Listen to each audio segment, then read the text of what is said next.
आपको कैसे काम करना है आपको गाइड करेंगे और आप उस तरह से काफ़ी इजी होता है। जब आप एक बार पूरा सिस्टम को समझ जाइएगा तो आराम से आप वहाँ पे वर्क कर पाइएगा। लेकिन आपका भी तो कहना ये सही है, जो सर एग्ज़ाम में जो ज़्यादा मार्क्स लाए हैं उनके पास ज़्यादा नॉलेज है तो उनकी ज्वाइनिंग पहले ही होनी।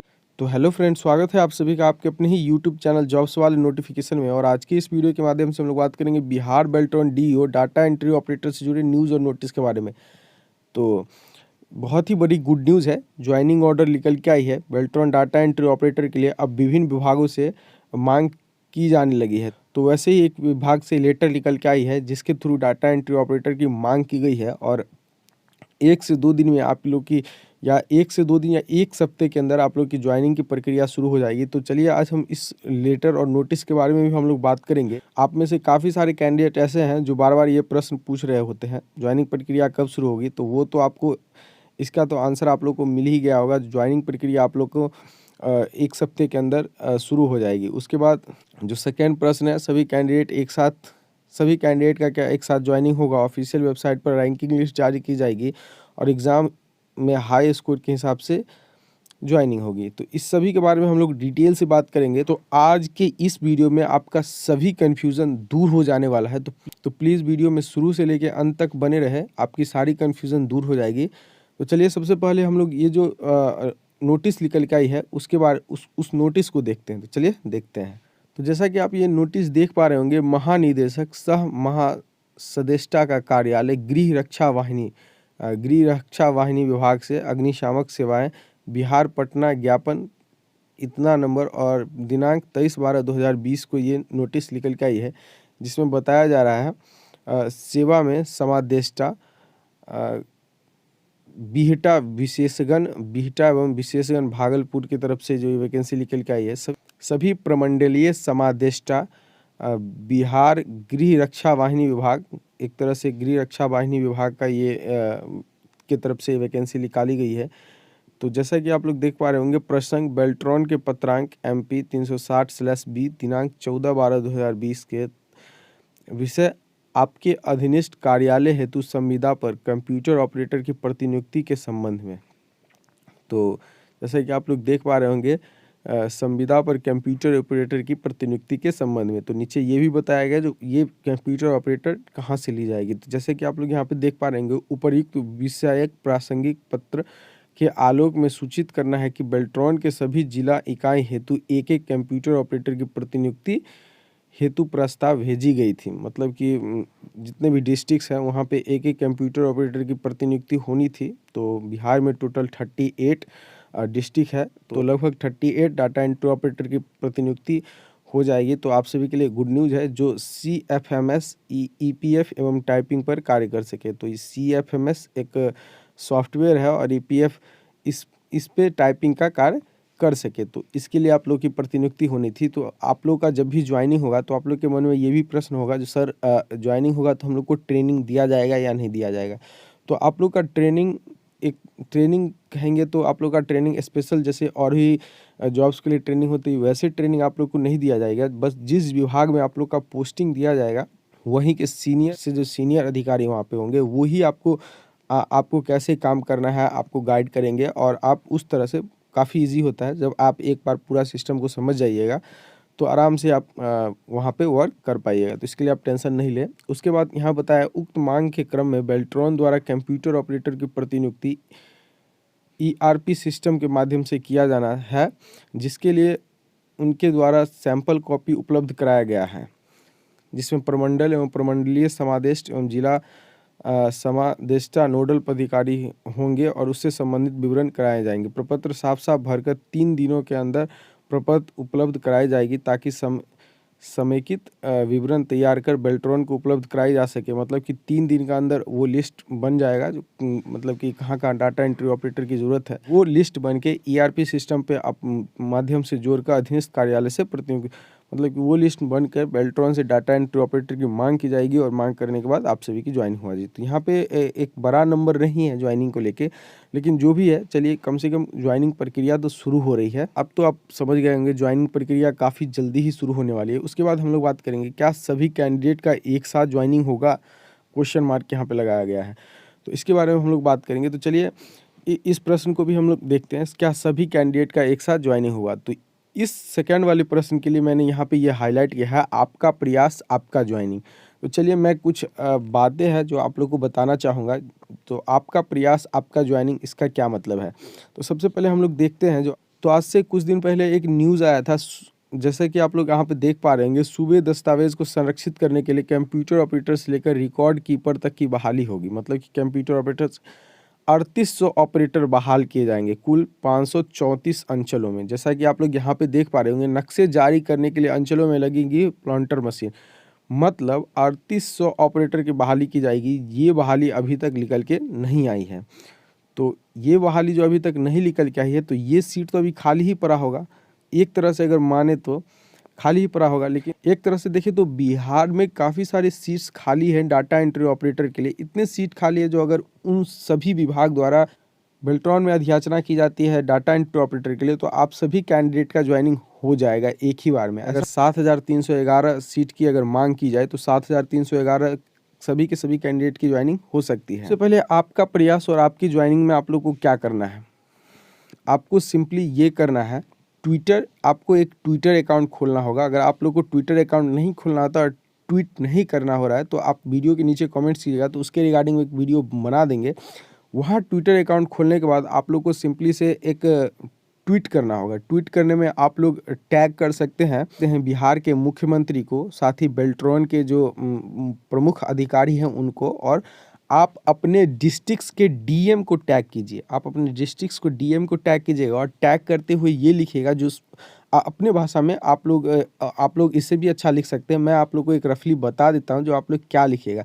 वहाँ पे लिख सकते हैं, सर मैं बेल्ट्रॉन द्वारा 2019 पोस्ट डाटा एंट्री ऑपरेटर के लिए पास आउट कैंडिडेट हूँ, लेकिन अभी तक हम लोग की ज्वाइनिंग नहीं हो पाई है। तो आपसे डीएम को टैग करते हुए ये लिखना है, आपके अपने डिस्ट्रिक्ट्स के डीएम के टैग करते हुए। अगर जैसे आप लोग पटना डिस्ट्रिक्ट से बिलोंग कर रहे हैं तो वहाँ आपको लिखना है, जो पटना डिस्ट्रिक्ट्स के डीएम को टैग करते हुए ये लिखना है, जो अगर पटना डिस्ट्रिक्ट्स में डाटा एंट्री ऑपरेटर के लिए जिस विभाग में डाटा एंट्री ऑपरेटर के पद खाली है, वहाँ से कृपया कर डाटा एंट्री ऑपरेटर पद के लिए बेल्ट्रॉन ऑफिस को अधियाचना की जाए और उनको मुहैया करवाया जाए जो इस विभाग में डाटा एंट्री ऑपरेटर की पद खाली है, इससे हम लोग की ज्वाइनिंग प्रक्रिया शुरू हो पाए।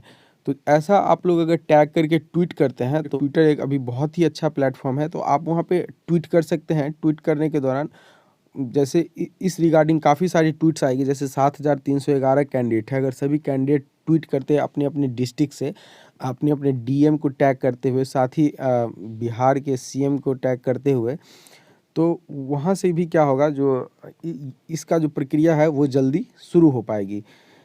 मतलब कि जितने भी विभाग हैं वहाँ से डाटा एंट्री ऑपरेटर की जो पोस्ट है उसके लिए अधियाचना की जाएगी। अब मान लीजिए बिहार में टोटल 38 जिले हैं और बिहार में टोटल 38 जिला, अगर हम लोग पर डिस्ट्रिक्ट में भी 200 सीट मानते हैं डाटा एंट्री ऑपरेटर के लिए, तो आप लोग यहाँ पे देख सकते हैं 7600 सीट्स रिक्त हो जाते हैं। 7600 सीट रिक्त हो जाते हैं। तो जैसा कि आप लोग देख सकते हैं, अगर पर डिस्ट्रिक्ट से 200 करके भी वैकेंसी निकल के आए ना, तो आप लोग की ज्वाइनिंग एक ही बार में सबकी हो सकती है। तो इसका कन्फ्यूज़न भी क्लियर हो जाएगा। अगर सीट की उतनी मांग की जाएगी तो आप लोग की ज्वाइनिंग हो जाएगी। अब अगले प्रश्न के बारे में हम लोग बात करेंगे। ऑफिशियल वेबसाइट पर रैंकिंग लिस्ट जारी। तो आज से कुछ दिनों पहले जब 14 दिसंबर को आप में से काफ़ी सारे कैंडिडेट बेल्ट्रॉन ऑफिस गए थे, तो वहाँ से आप लोग को अधिकारी द्वारा ये बताया गया था, जो आप लोग को ऑफिशियल वेबसाइट पे एक रैंकिंग लिस्ट जारी की जाएगी, मतलब कि 2 पीडीएफ जारी की जाएगी, जिसमें आप लोग का फर्स्ट पीडीएफ में तो वो बताया जाए, आपका रैंक बताया जाएगा, मतलब कि उन सभी कैंडिडेट को जोड़ के आप लोग का रैंक कितने नंबर पे है। मतलब 2018 के भी कुछ कैंडिडेट बचे हुए हैं और आप लोग 2019-20 पास आउट कैंडिडेट हैं, तो उन सभी कैंडिडेट में रैंक लिस्ट जारी की जाएगी। और तो पहला पीडीएफ तो वो जारी की जाएगी। दूसरा पीडीएफ ये जारी की जाएगी, जो आप लोग जो डिस्ट्रिक्ट प्रेफरेंस दिए थे, जैसे काफ़ी सारे आप में से काफ़ी सारे कैंडिडेट होंगे जो पहला पटना, 30% ऐसे कैंडिडेट हैं जो पटना डिस्ट्रिक्ट प्रेफरेंस दिए हैं। तो जैसे पटना दिए होंगे, उसके बाद सेकंड अगर हम लोग मान ले तो कोई मधुबनी ज़िला दिए होंगे, ऐसे करके थर्ड अगर हम लोग कोई मान ले तो किशनगंज दिए होंगे। तो ऐसे तरह के 5 डिस्ट्रिक्ट्स आप लोगों ने सेलेक्ट किए होंगे।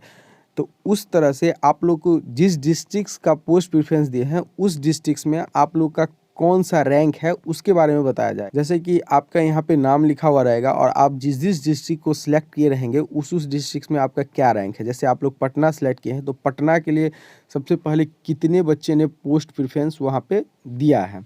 तो अगर पटना के लिए 2000 बच्चों ने पोस्ट प्रेफरेंस दिया है, जो मेरी ज्वाइनिंग पटना में हो पहले, तो जब पटना का जो मेरिट लिस्ट बनाया जाएगा उसमें 2000 बच्चों में सबसे पहले जो रजिस्ट्रेशन किए होंगे उसका पहले, और आप जब रजिस्ट्रेशन किए होंगे उस 2000 में आपका नंबर वैसे होगा। तो इस तरह का एक PDF जारी की जाएगी वेबसाइट पे जल्द ही, जैसा कि वहाँ से बताया गया था 14 दिसंबर को आप लोग वहाँ बेल्ट्रॉन ऑफिस गए थे तो वहाँ से ऐसी नोटिस निकल के आई थी।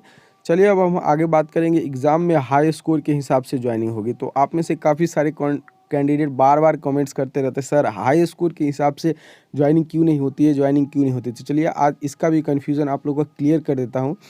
जो देखिए, रजिस्ट्रेशन वाइज ज्वाइनिंग इसीलिए भी होती है, लेकिन आपका भी तो कहना ये सही है जो सर एग्ज़ाम में जो ज़्यादा मार्क्स लाए हैं उनके पास ज़्यादा नॉलेज है तो उनकी ज्वाइनिंग पहले होनी चाहिए, लेकिन ऐसा रूल ही नहीं है। पहले ही फॉर्म भरने से पहले ही आप लोग को ये बताया गया था जो आप लोग की जो ज्वाइनिंग है आप लोग के रजिस्ट्रेशन नंबर के हिसाब से ही होने वाली है। तो चलिए इसका भी क्या रूल है, इसके पीछे क्या कारण है, थोड़ा सा कारण है, चलिए उसको भी हम लोग देखते हैं। तो सबसे पहले ये समझिए, जो मान लीजिए आप एग्ज़ाम दिए हैं और आपको 100 में से 50 नंबर आया है, ठीक है। आप एग्ज़ाम दिए 100 में से 50 नंबर आया है, ठीक है। कोई और कट ऑफ मान लीजिए 30 पे आया है, ठीक है। और कोई एक और कैंडिडेट एग्ज़ाम दिए हैं उनको 100 में से 40 नंबर आया है, ठीक है। लेकिन ये आपसे पहले रजिस्ट्रेशन किए हैं तो इनकी ज्वाइनिंग तो पहले हो जाएगी, लेकिन और आपकी ज्वाइनिंग बाद में होगी। तो इसमें क्या है ना, जैसे कि 2018 की कुछ कैंडिडेट की अभी ज्वाइनिंग नहीं हो पाई है।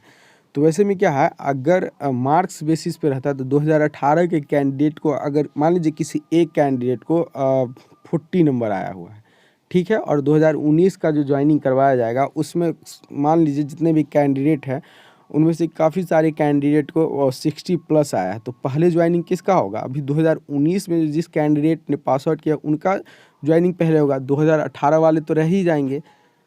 कहने का मतलब ज्वाइनिंग में आप लोग को वरीयता इसीलिए दिया, जो पुराने स्टूडेंट होते हैं उनको वरीयता दिया जाता है। अगर मान लीजिए खुदा न खास्ता आपकी ज्वाइनिंग अगर इस ईयर नहीं होती है तो अगले ईयर आपकी ज्वाइनिंग होगी, तो अगले ईयर हो सकता है जो डाटा एंट्री ऑपरेटर के लिए और वैकेंसी आए उस पर बहाली हो जाए। तो मान लीजिए इस बार आपका 50 नंबर है, ठीक है, और अगली बार जो बहाली आए उसमें से काफ़ी सारे कैंडिडेट का 60 प्लस मार्क्स है। तो उसमें क्या होगा, अगर मार्क्स बेसिस पे होगा तो फिर आपका जो मेरिट लिस्ट बनाया जाएगा तो आप मेरिट लिस्ट में नीचे चले जाएंगे, तो आपकी ज्वाइनिंग तो होगी नहीं, क्योंकि आपको तो 50 मार्क्स है और जितने भी 60 मार्क्स वाले बच्चे रहेंगे उनकी ज्वाइनिंग पहले हो जाएगी। तो इसीलिए जो है ना, रजिस्ट्रेशन नंबर के हिसाब से आप लोग की ज्वाइनिंग होगी, जिससे कि क्या होगा, आप लोग को वरीयता दी जाएगी। मतलब कि आप लोग पहले अगर रजिस्ट्रेशन किए होंगे तो पहले 2000 जैसे 2018 के कैंडिडेट कुछ बचे हुए हैं तो वो सीनियर कैंडिडेट होंगे, तो उनको पहले वरीयता दी जाएगी ज्वाइनिंग में, उसके बाद ही आप लोग की ज्वाइनिंग करवाई जाएगी, को भी वरीयता दी जाएगी। अब जो नई वैकेंसी आएगी उसमें जितने भी पास आउट कैंडिडेट होंगे उनमें आप लोग को वरीयता दी जाएगी, ज्वाइनिंग आप लोग को वरीयता दी जाएगी जब भी ज्वाइनिंग करवाया जाएगा। इसीलिए नंबर के स्कोर के हिसाब से नहीं होगा, आप लोग का जो ज्वाइनिंग है रजिस्ट्रेशन वाइज ही होगा। तो चलिए आपके जितने भी कन्फ्यूजन थे उसको मैंने क्लियर कर दिया है आज की इस वीडियो में। मुझे उम्मीद है कि आप लोग को ये वीडियो पसंद आई होगी। वीडियो पसंद आई तो प्लीज़ लाइक कर दीजिएगा, नहीं पसंद आई तो डिसलाइक कर दीजिएगा, और आपके मन में कोई भी प्रश्न है तो आप इस वीडियो के नीचे कमेंट्स कीजिएगा, आपको उसका जवाब, तो आपको उस कमेंट्स का रिप्लाई ज़रूर मिलेगा। तो चलिए आज के लिए बस इतना ही, तब तक के लिए धन्यवाद।